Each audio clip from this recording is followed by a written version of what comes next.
Okay mga Airsoft, pasensya na. Continuation po ito nung live kanina. Nawalan kami ng internet na naman, no? Syempre, hindi ko naman po kontrolado yung bagay na yan. Pagpasensyahan nyo na, no? So, ngayon, review and unbox tayo. Diretso pa rin. Tuloy natin yung kanina. Sayang yung kanina. Ang ganda ng balitaktakan. Ang ganda ng kwentuhan. Kaya lang, yun nga po, no? Pagpasensyahan nyo na. Pero ngayon, diretso na natin. Again, no? Para rin sa mga bagong dating dyan, inaaral namin, pinaplano namin, bukod sa bag, kung pwede kong kakayanin na mamimigay kami ng freebies na holster for the 1911, for the 2011, Glock, and ito, ganito, anong tawag dito? Pouch.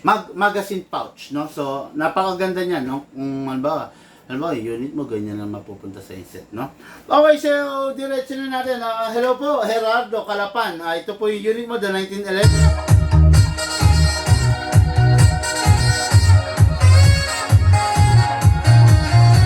Again, sinabi ko nga kanina ang topic natin 1911. So ibang-iba siya sa 2011, 1911 Classic. Mapapansin niyo, conventional fix lang yung mga sight niya. So hindi nagagalaw, hindi napapalitan, hindi naiiba. Kumbaga, conventional kasi nga classic po siya 1911. Plus equipped siya with a beaver tail. Ayan, no? Beaver tail, no?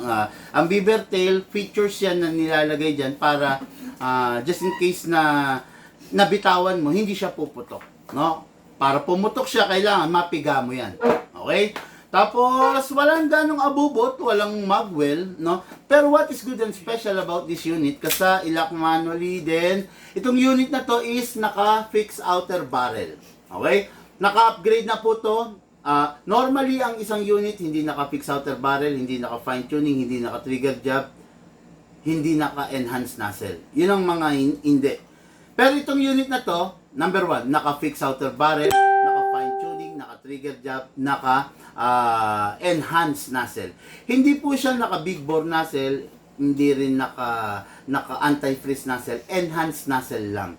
Yung enhanced nozzle is nilalakihan natin ng konti yung bore para lumakas yung FPS niya. Plus, ang hapa rubber niya is ordinary the stock lang, hindi pa po siya yung mga premium na hapa rubber. Okay? Pero other than that, naka-hammer protection pad. Sulit na sulit ka na rito. Napakaganda na nito. Okay? Naka-fix outer barrel. Ha? Hindi na siya kumakalog kasi naka-fix na. Pwede pong i-upgrade. Pwedeng hindi naka-upgrade. Pero, ni-request ng bossing natin, Big Man, gusto ko yung naka-fix outer barrel na 1911. So, ito po. Granted. Wish granted, no? Para sa ating ka-airsoft, ito po. Demo test fire na natin. Okay, kuha tayo ng silicone oil, syempre, kasi ilak manually, spray po natin sa slide stopper, syempre, hindi tayo pwede makalimot sa silicone oil, mga ka-airsoft, ha. Pag nakalimot ka sa silicone oil, yung unit mo bilis masira, okay? Then, spray rin tayo sa nozzle.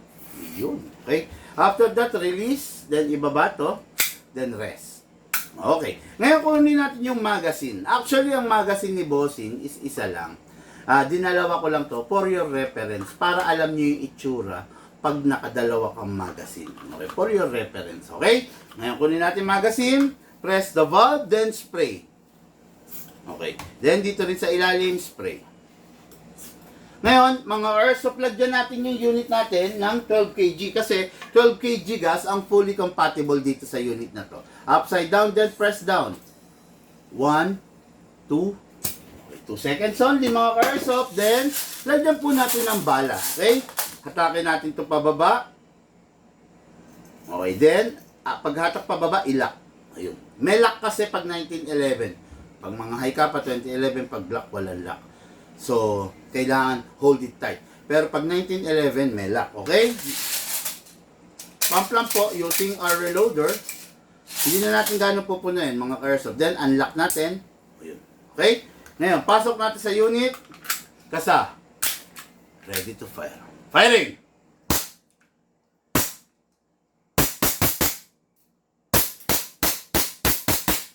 Open slide.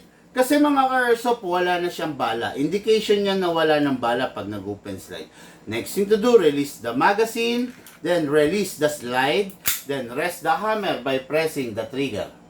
Yun, okay, no? Tapos yung magazine natin, siguraduhin natin na bago natin itabi is wala siyang lamang bala, wala nakastack na bala, at dapat wala rin lamang hangin. Pasingawin natin para yung mga valve hindi mapuwersa. Napakadami pang hangin ito. Kita nyo? Kasi itong unit kasi is upgraded eh. Low consumption sa gas, pero high FPS siya. Okay? So, unit natin kay Airsoft, Gerardo Calapan of Lingayen, Pangasinan.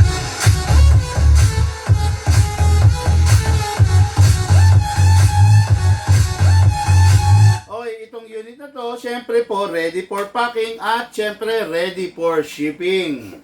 Okay? So, then next unit natin, no? Yung next unit natin is unit ng ating ka-Airsoft, Aldwin Cruz of San Nicolas, Ilocos Norte. Okay, ito yung unit niya. From the 1911, classic yun. Tatalon tayo sa Beretta. Malayo, no? 1911, caliber 45, then biglang nag-Beretta 9mm, no? What is good and special about the Beretta? Ganun din, ha? Itong mga dalawang customer natin na to, swerte ito, bakit? Kasi bibigyan ko sila ng free holster. Kasi unang-una, dumating kasi yung stock po nito. Meron akong 150 pieces na holster. 50 pieces sa Glock, 50 pieces sa 1911, 50 pieces sa Beretta. So, selected ka-Airsoft, bibigyan ko ng free na holster. Okay? Ngayon, dako tayo rito. Mula ulo hanggang baba, same as the 1911 full metal. Okay? Ang 1911, kanina, at saka ito yung mga unit na Taiwan, pero nasa low category siya. Hindi siya yung mga mid-class, hindi siya yung mga high-end.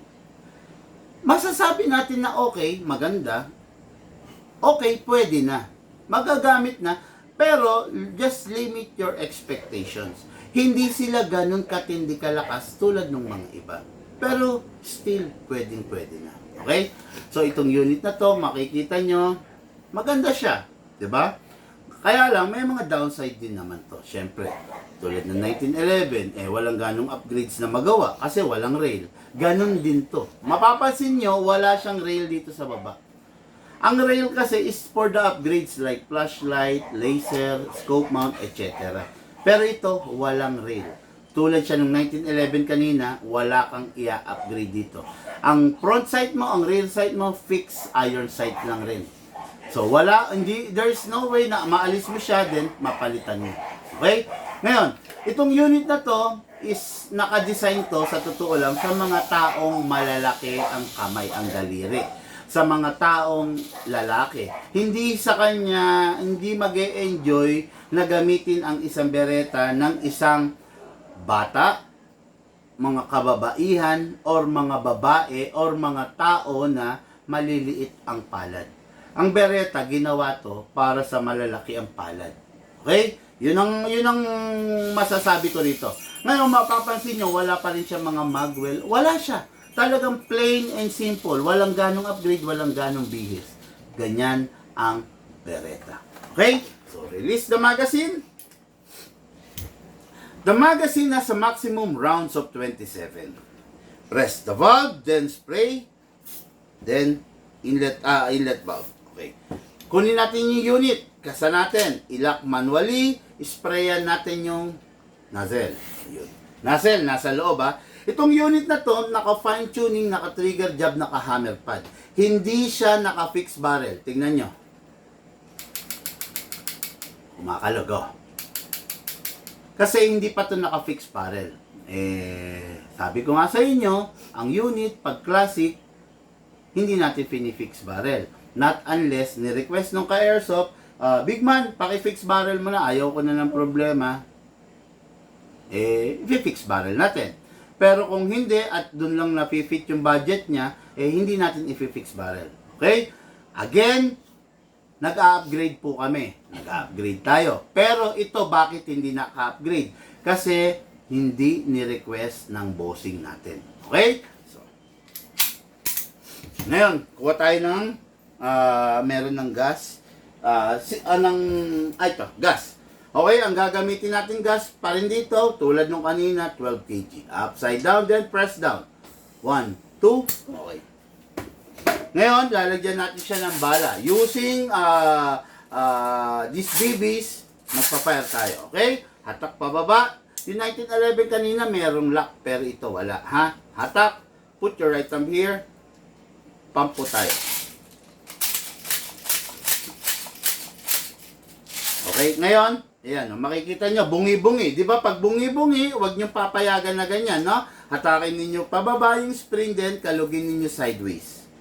Kailangan maganda ang orientation ng bala para walang misfeeding at syempre walang bibijam. Okay?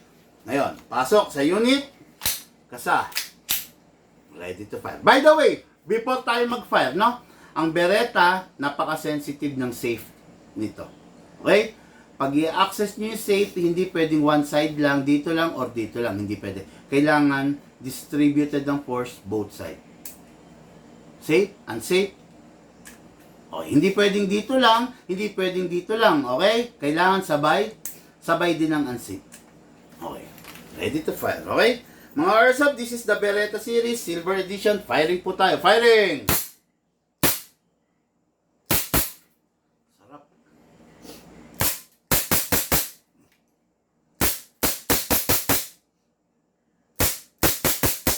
Open slide. Kasi po, wala na siyang bala. Next thing to do, release the magazine, release the slide, then rest the hammer by pressing the trigger.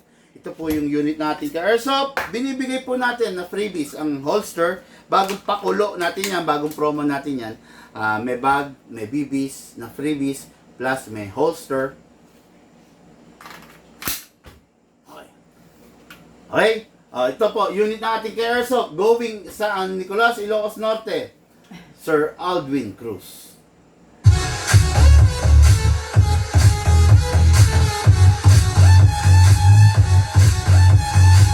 Okay, hindi ko nasama. Ito pala, unit, kasama rin po ito. Sa unit ni Sir Aldwin Cruz, meron siyang target na paglalaruan. Okay? Okay, salamat po sa payo, sir. Sabi ni Dexter Yako. Sir Dexter, ganyan talaga, no?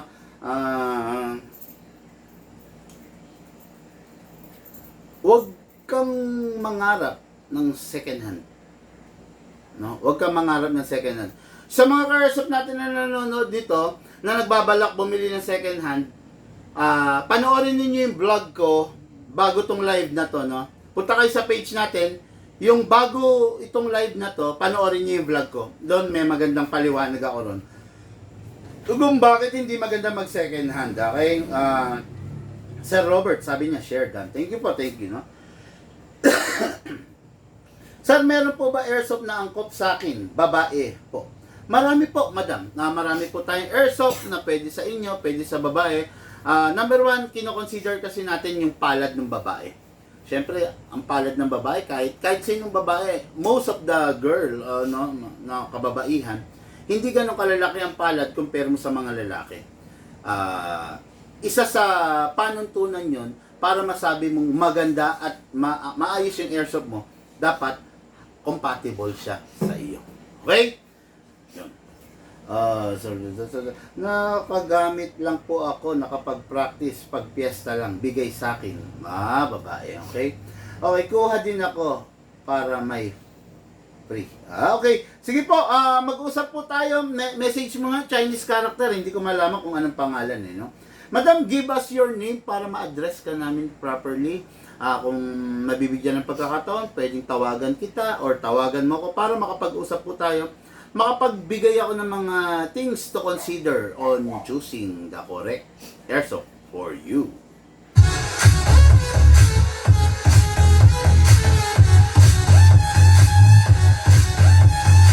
Okay mga ka-airsoft, lahat po tayo nagmula sa iba't ibang larangan. Pinagbuklod, pinag-isa ng iisang libangan. Yun po ang paglalaro ng airsoft. Syempre, hatid po sa inyo ng inyong lingkod, Big Man. Thank you po!